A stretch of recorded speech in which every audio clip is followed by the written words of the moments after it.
Kali ini aku akan menceritakan pengalaman horor dari seorang teman, sebut saja dia Dina.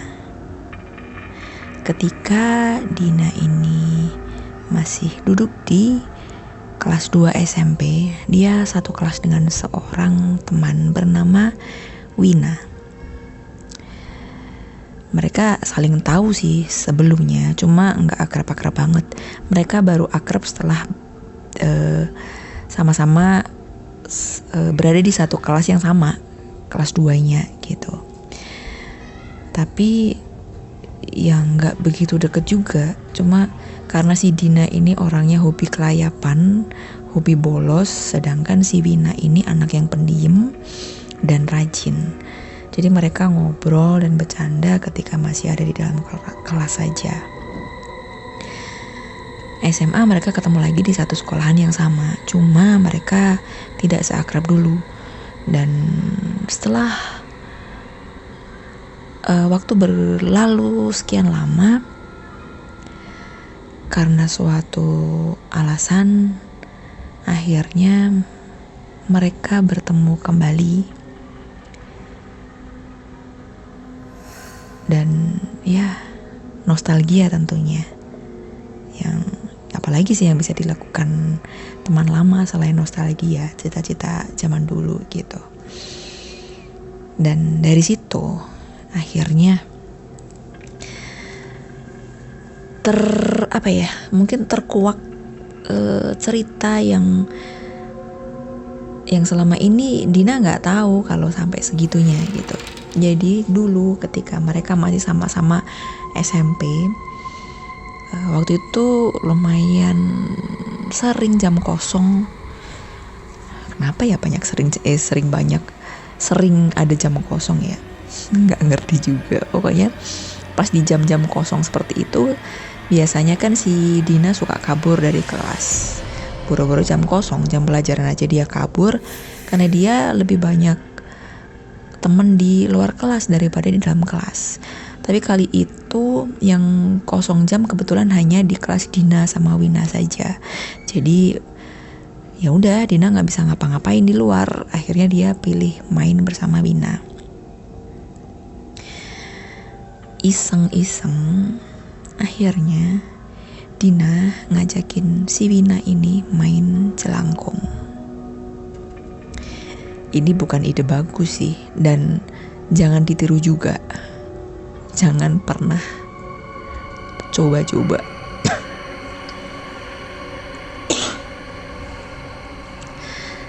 Ya, sekali dua kali iseng main-main jelangkung, yang dateng ya silih berganti macam-macam, cuma biasa aja. Sampai yang terakhir kali dateng, dia masuk, kemudian ditanya seperti biasanya, ditanya nama. Dia mengaku bernama, sebut saja Olivia.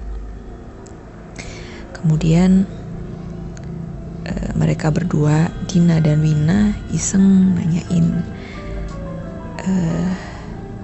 kamu kenapa matinya? Maksudnya matinya kenapa? Dia jawab, kecelakaan motor. Terus ditanya lagi, sekarang kamu di mana? Di belakang sekolah. Yang kebetulan sekolah Dina dan Wina tadi adalah sebuah pemakaman umum gitu. Dan mereka merinding kan. Lupa apa aja yang pernah dibahas di situ. Intinya mereka main jelangkung, dan terakhir yang datang itu bernama Olivia, bukan nama sebenarnya. Dan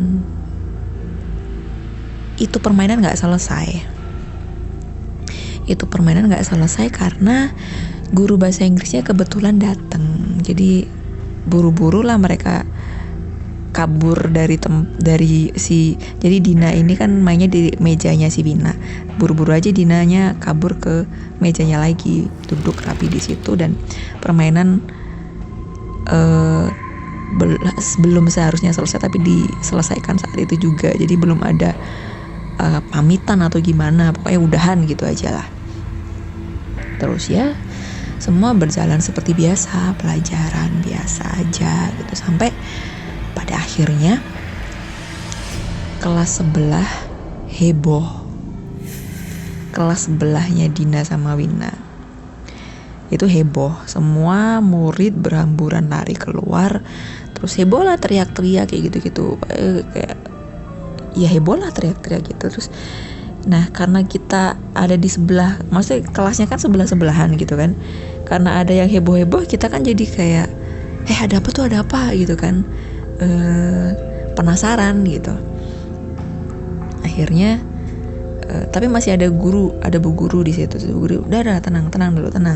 Akhirnya bu guru yang keluar, dan singkat ceritanya ternyata di kelas sebelah itu heboh karena ada satu siswa yang kesurupan. Sebut saja namanya Mega. Nah si Mega ini kesurupan. Akhirnya merinding kan jadinya semuanya. Si Dina sama Wina pun juga merinding, mereka saling lihat, saling pandang gitu, ada apa, siapa, kenapa gitu kan. Terus dan akhirnya ya sudah, hari itu berlalu begitu aja, dan sepulang sekolah masih pemberitaan tentang si Mega kesurupan ini masih hangat diperbincangkan di kalangan para siswa SMP waktu itu gitu. Termasuk si Dina sama Wina. Terus ada apa sih di kelas sebelah katanya. Terus itu tuh si Mega kesurupan. Emang gimana? Ya kesurupan gitu aja, yang tahu-tahu bengong, habis bengong teriak nangis, terus dibawa ke UKS kan. Tapi karena nggak ada perubahan, akhirnya si Mega dibawa pulang gitu. Dan paginya Mega nggak berangkat sekolah. Terus ya sudah, Dina sama Wina juga waktu itu tahu si Meganya nggak berangkat sekolah gitu. Terus mungkin masih sakit, mungkin masih pemulihan kali habis kesurupan gitu kan. Mereka juga nggak ngerti kesurupan itu kayak apa dan gimana. Jadi ya udah nggak mikirin lagi gitu. Ya sekolah seperti biasa sampai beberapa hari si Mega nggak masuk sekolah, dan hari kesekian dia masuk lagi. Dia masuk ke sekolah. Cuma ya gitu, karena waktu itu tuh ya namanya anak-anak SMP belum begitu ngeh, lihat temennya abis kesurupan gitu, udah lama nggak masuk, tahu-tahu masuk. Si Mega dijauhin sama teman-teman satu kelas. Mereka semua ngerasa takut deket-deket sama si Mega. Dan akhirnya terjadi lagi, Mega kesurupan untuk kedua kalinya di sekolahan itu. Dan lagi-lagi dibawa ke UKS, semua heboh, semua bahas Mega. Cuma ya nggak ada, setahu si Dina sama Wina sih emang nggak ada penyelesaian. Maksudnya setelah itu gimana itu nggak ngerti gitu. Si Meganya dibawa pulang lagi karena di situ nggak bisa ditangani dan nggak sadar-sadar, cuma diem aja. Terus dan setelahnya dia nggak masuk lagi. Dan ketika si Mega sama Wina ini ketemu beberapa waktu yang lalu, si Dinanya nih iseng nih nanya sama Wina, Wina inget gak dulu kita tuh pernah main jalangkung di kelas gitu. Iya inget. Ya ampun, itu pengalaman paling gila beneran deh Din, sumpah ya, nggak lagi main begituan, serem Din katanya. Iya loh, aku ngerasa bersalah juga tuh sama si Mega, kata si Dina. Gimana ya kabarnya sekarang ya? Jangan-jangan dulu itu si Mega kesurupan gara-gara kita ya nggak tuntas main jalangkungnya. Terus si Dinanya, iya nih aku berasa merinding lagi nih. Ingat ceritanya si Mega, inget zaman dulu Meganya kenapa gitu kan. Terus si Dinanya, iya ya mudah-mudahan sih Dina sekarang kok si Dina, ya mudah-mudahan sih Mega sekarang udah baik-baik aja ya, hidup bahagia, punya suami, punya anak gitu kan, kata si Dina. Tapi Mega terdiam agak lama. Kemudian setelah Dina selesai ngomong, Wina nanya ke Dina, "Din, kamu yakin kalau Mega masih hidup?" Seketika itu Dina gugup, badannya panas dingin, udah nggak tahu lagi lah rasanya kayak gimana. Terus dia kaget setengah mati kan. Astagfirullahaladzim, masa iya ya Win? Aku nggak kepikiran sampai segitunya, sampai ke situ aku benar-benar nggak kepikiran. Emang kamu dengar apa tentang si Mega? Ada kabar terakhir nggak? Waktu itu tuh aku nggak banget ya. Waktu itu kan kita masih sama-sama masih kecil, masih SMP. Jadi ya abis main itu tahu teman kesurupan, ya udah gitu aja. Aku nggak pernah mikirin lagi sampai ini tadi aku baru inget, kata si Dina. Terus Wina ngomong, ya sama Din, aku juga nggak pernah mikirin itu lagi dan nggak pernah keinget. Cuma waktu itu kan dia nggak jelas nih, kayaknya dia berhenti sekolah kok Din, kata si Wina. Masa iya berhenti sekolah, kata si Dina. Tapi ya juga sih, soalnya aku karena nggak akrab juga kan. Si Mega kebetulan anaknya juga pendiam, nggak banyak temen. Mereka berdua nggak merhatiin apakah si Mega ini lulus sekolah bareng mereka. Karena emang setelah itu ya udah ngilang gitu aja, gitu. Dan akhirnya si Wina cerita. Jadi gini loh Din, waktu itu kan dia kan pernah masuk nih, terus abis itu kesurupan lagi kan. Habis itu kan dia nggak pernah kelihatan lagi di sekolah. Nah, aku tuh diajakin sama si Putri, teman satu kelasnya Mega. Aku diajakin Putri buat jenguk si Mega. Ya udah, aku ngikut aja. Nah, pas sampai rumahnya si Mega, kita ketemu sama ibunya Mega. Ya udah, kita permisi Bu, kita temannya Mega kesini pengen jenguk Mega. Mega gimana kabarnya Bu? Udah baikan apa belum? Tanya si Putri sama Wina. Lalu ibunya ya kayak orang capek gitu ya. Ya kayak gitulah Mbak, gitu katanya. Tapi mohon maaf ya, Mbak nggak bisa ketemu dulu sama Mega. Oh, emang kenapa Bu? Tanya si Putri. Ya nggak apa-apa sih, Mega masih kayak gitu Mbak, masih butuh istirahat. Jadi saya emang nggak ngizinin buat dia ketemu sama siapapun. Terus, oh jadi gitu ya Bu, berarti si Mega masih kayak kemarin, masih kesurupan. Terus gimana kondisinya Bu? Ya gitu Mbak, katanya. Udah dicoba berbagai cara, cuma ya begitu.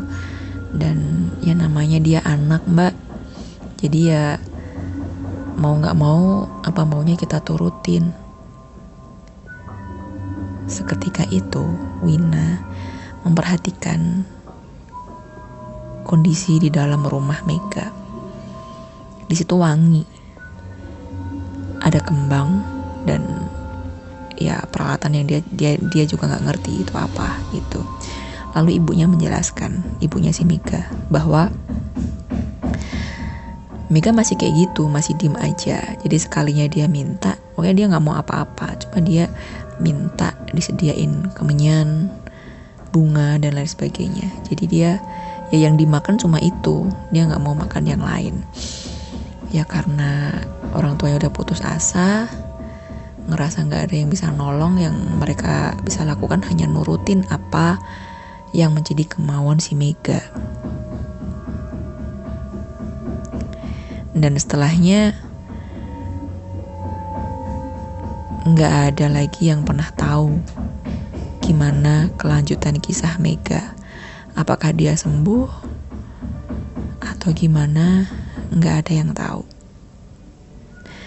Seketika itu, setelah bahas si Mega, Wina dan Dina memucat. Mereka merasa bersalah atas apa yang mereka lakukan ketika mereka masih sama-sama sangat belia, melakukan hal bodoh tanpa tahu risikonya. Untuk kalian siapa aja yang merasa sangat penasaran, hanya sekedar iseng pengen tahu dunia sana, mending urungkan saja niat. Karena kita gak akan pernah tahu apa yang akan terjadi. Oke, segitu saja cerita dari Dina dan Vina. Semoga bisa diambil hikmahnya. Terima kasih sudah mendengarkan.